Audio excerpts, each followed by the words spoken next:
Do you count yourself as lucky or unlucky? Very lucky. Darren Vernede is a lucky man in many ways. Happily married, 3 kids. But the turns his life has taken would leave others feeling anything but lucky. How did you survive? Sheer bloody mindedness. I guess, I don't know. It's a focus. I was determined not to die. Darren is a haemophiliac. He has an inherited condition that, put simply, means his blood doesn't clot. Treatment involves the transfusion of blood products. At 16, one of those transfusions changed the direction of his life. I was 16 at the time when I had the diagnosis of AIDS then. They didn't call it HIV. The donated blood wasn't screened for HIV. It was a shocking diagnosis for anyone, let alone a 16-year-old. They got us into the room and sort of said, well, you know, you've got this AIDS virus. You're pretty much going to have maybe 3 to 4 years, maybe if you're lucky.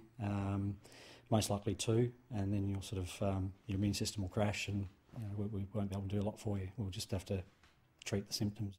To fully understand how remarkable Darren's survival has been, you only need to look at the advertising campaign that surrounded AIDS in the 1980s. Terrifying for someone so young. It was a constant reminder of your mortality, I guess, and that you know, the Grim Reaper was sitting on your shoulder all the time and was always trying to get you. So that was the image, and you know, you have nasty nightmares from time to time as well. Along with the nightmares, Darren also dared to dream about living. The pivotal point at which I figured I would continue to live and probably live a normal life was sort of early 90s. New drugs and treatments allowed Darren to stay one step ahead of the Grim Reaper, but it was close. It became a manageable disease rather than a death sentence. Darren had defied the odds. He then met the love of his life and married Puspa. It takes him like a couple of months to actually eventually tell me about it. But I know him, by then I think I know him and I know his family.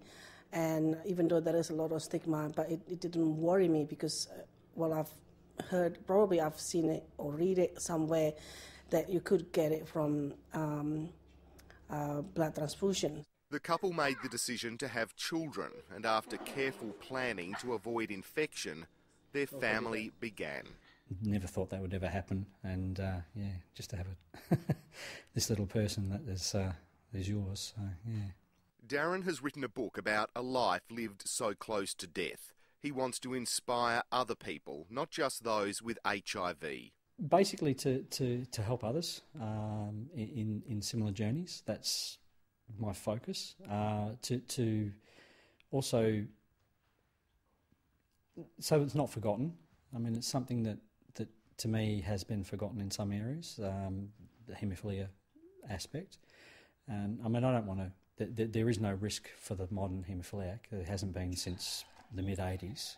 Darren and the other West Australians infected through blood transfusions never received an apology. They never received compensation, but won the battle to have their medical expenses covered. What angers Darren is at the time he was reassured everything was safe. That was my biggest argument, was that I wanted to know what the real risks were, and I wasn't told the real risks. Darren has lived with HIV for more than 30 years. He's eyeing off another 30 as well. Pretty much normal life expectancy. I'm hoping to see grandkids. We're still here, and then we're still together, so that's the main thing. It's not your time, it's not your time. You know, I'm determined to do other things.